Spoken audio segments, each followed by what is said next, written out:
ভালে আছানে?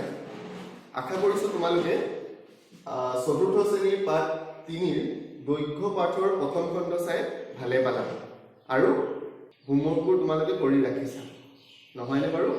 আজি মই তোমালোকৰ এই দৈৰ্ঘ্য পাঠৰ দ্বিতীয় খণ্ডলৈ আহিছোঁ তোমালোকৰ ওচৰত। মৰমৰ ছাত্ৰ ছাত্ৰীসকল, আমি প্ৰথম দিনা গণিতৰ পাঠৰ কি শিকিলোঁ সেইটো বিষয়ে পুনৰ আলোচনা কৰিলোঁ। আহাচোন, আমি প্ৰথম দিনা শিকিলোঁ যে 1 মিটাৰ সমান 100 চেণ্টিমিটাৰ। আজি আমি ইয়াৰ পৰাই আগবঢ়াই যাম। বাৰু তোমালোকৰ হাতত পৃষ্ঠত চোৱাচোন, তাত তোমালোকক দিছে যে মিটাৰৰ পৰা কেনেকৈ আমি চেণ্টিমিটাৰলৈ ল'ব পাৰিম। সেইটো আমি প্ৰথম দিনাৰ ভিডিঅ'ত অলপকৈ শিকিছিলোঁ, মনত আছেনে তোমালোকৰ? যেনেকৈ মই তোমালোকক শিকাইছিলোঁ 1 মিটাৰ সমান 100 চেণ্টিমিটাৰ, হয়নে? 2 মিটাৰ সমান 100 পূৰণ 2 সমান 200 চেণ্টিমিটাৰ, মনত আছে নাই? ঠিক তেনেকৈ তোমালোকক মই হোমৱৰ্ক কৰিবলৈও দিছিলোঁ যে 6 মিটাৰ সমান কিমান আছিলে চেণ্টিমিটাৰ, তাক আমি 100ৰ লগত 6টো পূৰণ কৰিব লাগিব, নহয়নে?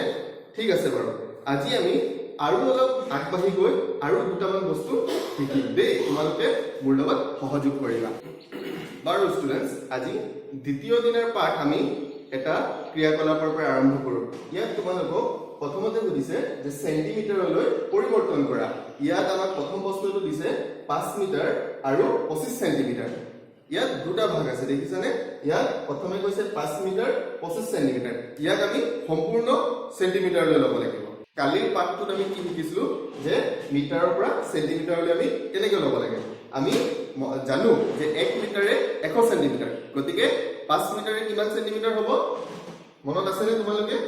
5 পূৰণ 1 মিটাৰে 100 চেণ্টিমিটাৰ নহয় জানো? গতিকে আমি ইয়াত 100ৰে পূৰণ কৰি দিব লাগিব আৰু এইটো ব্ৰেকেটত দিবা, বাহিৰত কি লিখিবা? মিটাৰৰ পৰা চেণ্টিমিটাৰলৈ লৈ গ'লে 5 পূৰণ 100 ইয়াত হৈ যাব চেণ্টিমিটাৰ।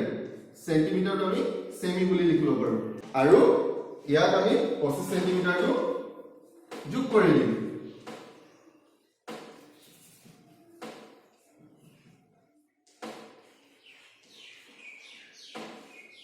হয়নে? এবাৰ কোৱাচোন, 5 100 গুণ কিমান হ'ব? 500 নহয় জানো?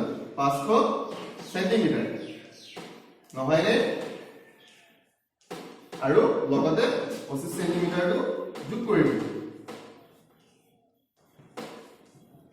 500ৰ লগত 25টো যোগ কৰিলে কিমান হ'ব বাৰু? 525 চেণ্টিমিটাৰ। কেনেকৈ কৰিলো আমি আকৌ এবাৰ চাই লওঁ। ইয়াত আমাক প্ৰথমতে কৈছে চেণ্টিমিটাৰলৈ পৰিৱৰ্তন কৰা। প্ৰশ্নটো দিছে তোমালোকক 5 মিটাৰ 25 চেণ্টিমিটাৰ। এই সংখ্যাটো আমি সম্পূৰ্ণ চেণ্টিমিটাৰলৈ লৈ যাব লাগে। গতিকে আমি চেণ্টিমিটাৰ 25 চেণ্টিমিটাৰটো দিয়া আছে, সেইটো আমি একো কৰিব নালাগে। কিন্তু লগতে আৰু এটা আমাৰ দিয়া আছে 5 মিটাৰ, সেই 5 মিটাৰটোক আমি চেণ্টিমিটাৰলৈ ল'ব লাগিব। সেইটো আমাৰ কালি শিকা নিয়মটোত আমি কৰিব লাগিব যে 5ক 100ৰ লগত পূৰণ কৰিব লাগিব। 100ৰ লগত কিয় পূৰণ কৰিব লাগিব?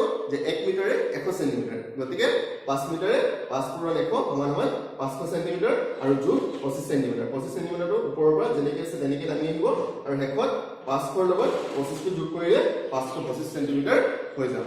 তাৰমানে 5 মিটাৰ 25 চেণ্টিমিটাৰে আমি 525 চেণ্টিমিটাৰ পাম। ইয়াৰ পিছৰ প্ৰশ্নটো চোৱা।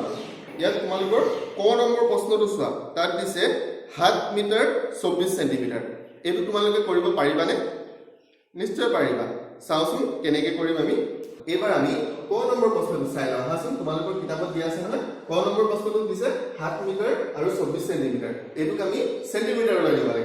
গতিকে আমাৰ প্ৰথম নিয়মটো কি আছিলে? 7 মিটাৰটো আমি চেণ্টিমিটাৰলৈ লৈ যাব লাগিব আৰু 24 চেণ্টিমিটাৰটো যেনেকৈ আছে তেনেকৈ থাকিব। গতিকে আমি 7 মিটাৰটো চেণ্টিমিটাৰলৈ কেনেকৈ লৈ যাম? 7 পূৰণ কিমান বাৰু? 100 নহয় জানো?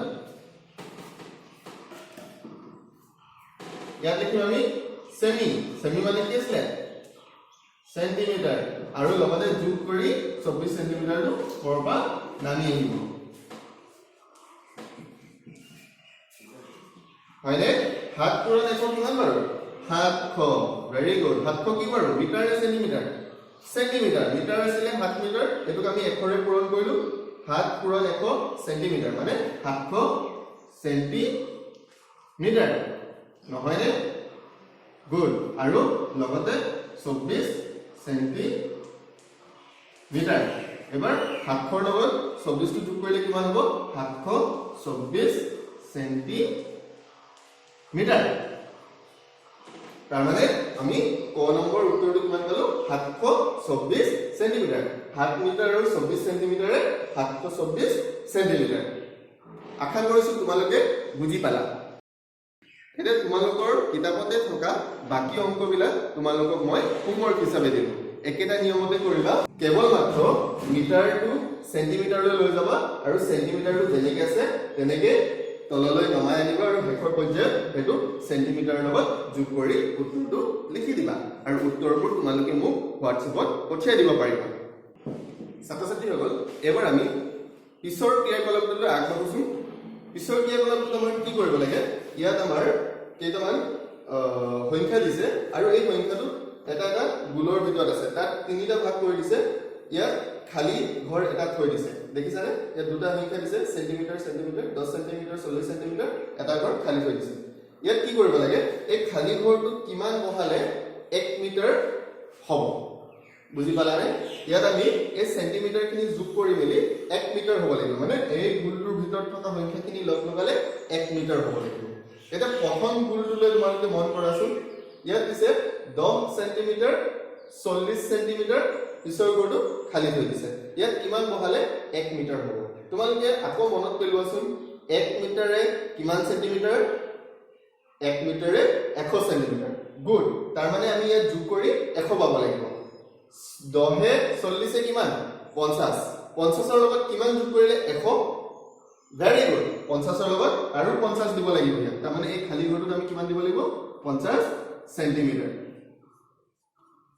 হয়নে এতিয়া এই গোলৰ ভিতৰত থকা গোটেইখিনি যদি আমি যোগ কৰি দিও 100 সেন্টিমিটাৰ পাম তাৰ মানে এইটো হৈ গ'ল কিমান 1 মিটাৰ বুজি পালানে এইটো হৈ গ'ল নেক্সট টু চোৱা তোমালোকে ইয়াত 70 সেন্টিমিটাৰ আৰু 25 সেন্টিমিটাৰ এতিয়া 100 হ'বলৈ আৰু ইয়াত কিমান লাগিব 70 সেন্টিমিটাৰ আৰু 25 সেন্টিমিটাৰ লগ লগালে হ'ব কিমান 95 সেন্টিমিটাৰ ভেৰি গুড আৰু 100 হ'বলৈ কিমান লাগিব মাত্ৰ 5 গতিকে আমি ওপৰৰ খালি ঘৰটো লিখি দিম 5 সেন্টিমিটাৰ নহয়নে গতিকে ইয়াতো 100 সেন্টিমিটাৰ হৈ যাব 100 সেন্টিমিটাৰে 1 মিটাৰ ভেৰি গুড এইটো আমাৰ হৈ গ'ল এটা পিছৰলৈ চোৱাচোন ইয়াত তোমালোকক 80 সেন্টিমিটাৰ বুলি দিছে মাজতে খালি দিছে 10 সেন্টিমিটাৰ বুলি দিছে 80 সেন্টিমিটাৰ আৰু 10 যোগ কৰিলে কিমান 80 10 90 নহয়নে আৰু 100 হ'বলৈ কিমান লাগে মাত্ৰ 10 লাগে গতিকে ইয়াত তোমালোকে লিখি দিবা 10 সেন্টিমিটাৰ এতিয়া ইয়াতো আমাৰ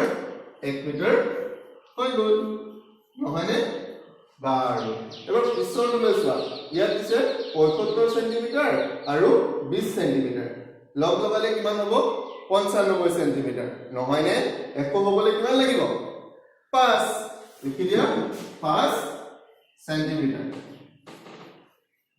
ইয়াতো 1 মিটাৰ হৈ গ'ল বাৰু পিছৰলৈ চোৱা আৰু শেষৰ যোনটো 30 সেন্টিমিটাৰ 40 সেন্টিমিটাৰ লগ লগালে কিমান 70 সেন্টিমিটাৰ নহয়নে এতিয়া 100 হ'বলৈ আৰু কিমান লাগে হিচাপ কৰাচোন তোমালোকে 70 ৰ পৰা 10 বাহিলে 80 90 100 মানে 30 সেন্টিমিটাৰ লাগে ভেৰি গুড তলত আমি 30 সেন্টিমিটাৰ বুলি লিখি দিম আৰু তেতিয়া আমাৰ এইটোও হৈ যাব 1 মিটাৰ নহয়নে ভেৰি গুড এতিয়া মই তোমালোকক আজিৰ গৃহকৰ্ম কেইটামান কৰিবলৈ দিম দেই তোমালোকে সেইবোৰ ভালকৈ কৰি মেলি মোক দেখুৱাবা আজিৰ হোমৱৰ্ক তোমালোকৰ কিতাপখনত চোৱা 37 নম্বৰ পৃষ্ঠাত আমি ক নম্বৰটো কৰিবলৈ শিকিছিলো নহয় জানো বাকি থকা খ গ ঘ ঙ আৰু প্ৰথম 6 নম্বৰলৈকে তোমালোকৰ হোমৱৰ্ক আৰু এটা মই হোমৱৰ্ক তোমালোকক বৰ্ডতে পাতি দিছো তোমালোকে সেইবোৰ লিখি মেলি মোক দেখুৱাবা ইয়াত প্ৰথমতে চোৱা প্ৰথমটো একেটাই কৰিব লাগে আমি ইয়াত তিনিটা ঘৰ আছে তাৰে দুটা ঘৰত সংখ্যা দিয়া আছে আৰু সেইটো আমি খালি ঘৰটো কিমান বহালে 1 মিটাৰ হ'ব সেইটো আমি কৰি মেলি মোক দেখাবা আজি আমি দ্বিতীয় ক্ৰিয়াকলাপটো শিকা অংকখিনিকে মই সংখ্যাখিনি সলনি কৰি মেলি তোমালোকক কেইটামান গৃহকৰ্ম দিছো 2 নম্বৰ গৃহকৰ্ম এইকেইটা তোমালোকে মোক কৰি মেলি দেখুৱাবা একেটাই নিয়ম ইয়াত মই খালী ঘৰ এটা থৈ দিছো প্ৰত্যেকটা খালী এটা ঘৰ আছে আৰু এই খালী ঘৰটোত কিমান বহালে 1 মিটাৰ হ'ব গতিকে আজি এই দুটা হোমৱৰ্ক তোমালোকে মোক কৰি মেলি হোৱাটছএপত দি পঠিয়াবা আজি দ্বিতীয় দিনা গণিত পাঠ ইমানেই তোমালোকে কুশলে থাকা ভালে থাকা আৰু কিতাপ পঢ়ি থাকা ধন্যবাদ